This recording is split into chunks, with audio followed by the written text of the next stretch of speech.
What's going on, guys? Welcome back to the channel. We are back again. We're changing things up yet again. Not only are we doing tutorial videos, but we're also doing indie game reviews as well. This will be our first review. And this week we're starting out with Tomb Stalkers, which is a brand new game that is scheduled to release very, very soon. Tomb Stalkers is a top-down scroller arcade action puzzle game. The object of the game is to make your way through 25 stages of increasing difficulty across 3 different game modes and 5 different variations: arcade, classic, survival, co-op, and co-op survival.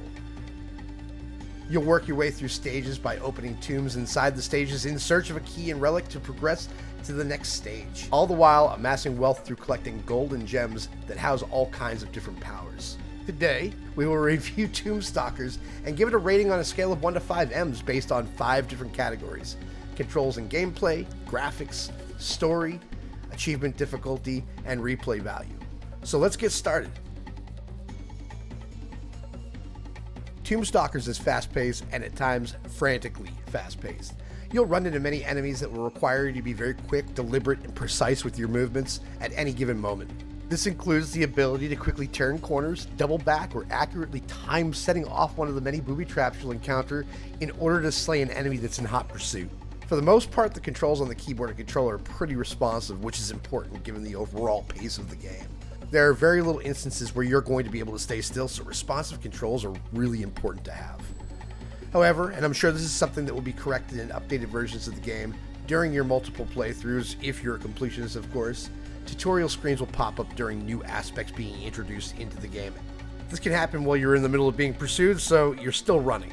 The tutorial pop-up disables the controls, so you lose all your movement upon exit of that screen, causing you to lose a life or get caught by an enemy, and in some cases needing to start the entire stage over again. Some stages have areas where going through the door drastically shifts the camera angle, potentially causing you to double back and get hit by an enemy you're evading. Where these little flaws are not anything that ruins the game or breaks the game, they're still a little bit frustrating, especially when you're playing through that survival mode. The gameplay is really fun. It's challenging and intense, especially in later levels, running around tombs to open them, being pursued by 6 or 7 enemies at once. The only way to progress to the next stage is by finding a key and relic. These items are randomly inserted into the tombs, and you must open the tombs until you find the key and relic. This can cause you to open either every tomb in the stage, or it could take you a few seconds and you only have to open a few of them. The game is never the same, as items are randomly placed within the tombs, which keeps the game unpredictable. The game can become a bit more frantic with the introduction of some of the more potent antagonists. The boss fights can be easy or difficult depending on how many ancillary enemies are attacking you at the same time, coupled with finding the right gems to defeat the boss or bosses. The boss fights are merely the same fight, only with increasing numbers as the boss's stages are reached. The first stage will be 1 boss, the next will be 2, and so on and so forth. There's also a sorceress that can be summoned by collecting a purple gem. If she spots you, she will relentlessly follow you across the entire stage until you can find a way to dispatch her. Lastly, as you progress through the game, the difficulty ratchets up appropriately and to somewhat frustrating levels at times. More zombies will spawn, and you'll need to traverse through these labyrinths of tombs while avoiding enemies, booby-trapped spikes, killer plants that spew a green substance certain to end your adventure, walls that shoot multiple darts, and a lot more. Mind you that the game is still in beta and will continue to be supported and updated after release. Tomb Stalkers was created using the Unity engine, using some custom assets. Much of the game is tombs and rock pathways and walls that repeat. The graphics in this game don't push the limits of the game engine. However, the animations in the game are very smooth, not choppy or inconsistent, and at the time of this recording, the version is currently 1.8 in beta. The game will also release at version 1.8, save for a few tweaks in the interface. The shaders in the game also add another layer of depth to overall well-crafted stages. Recent updates have improved on the ambient lighting in the dark stages. With a power-up equipped in easy and normal difficulties, you will have a small spotlight to help you make your way through the darkness. With the graphics in this game being pretty good, but not cutting edge, it's safe to give the graphics a 3.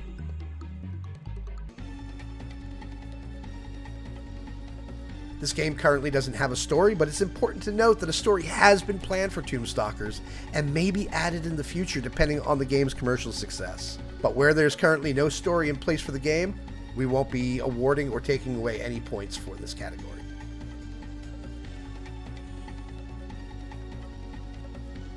There are 17 achievements in total. Most of these achievements are unmissable and very easy to attain.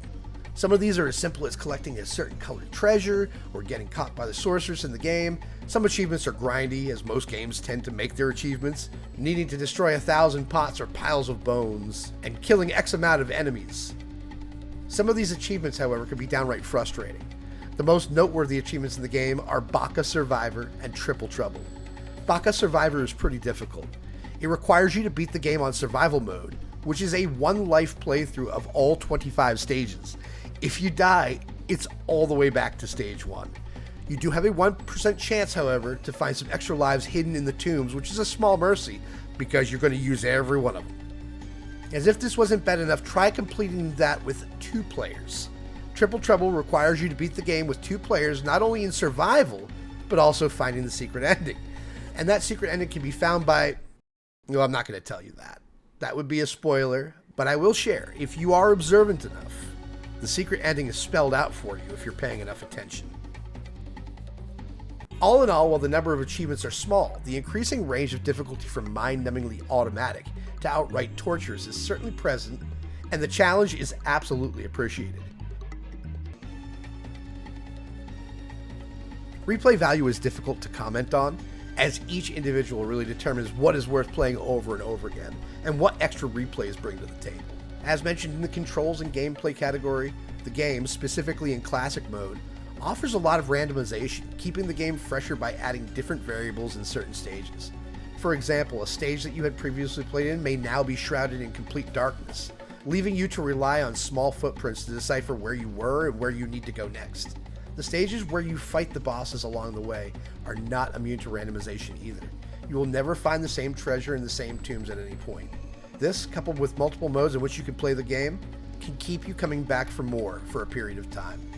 Real talk though, without the multiple modes and co-op capabilities, this may have gotten a 2. But where there is good thought put into replay here with classic mode and the game randomization, it's a safe 3.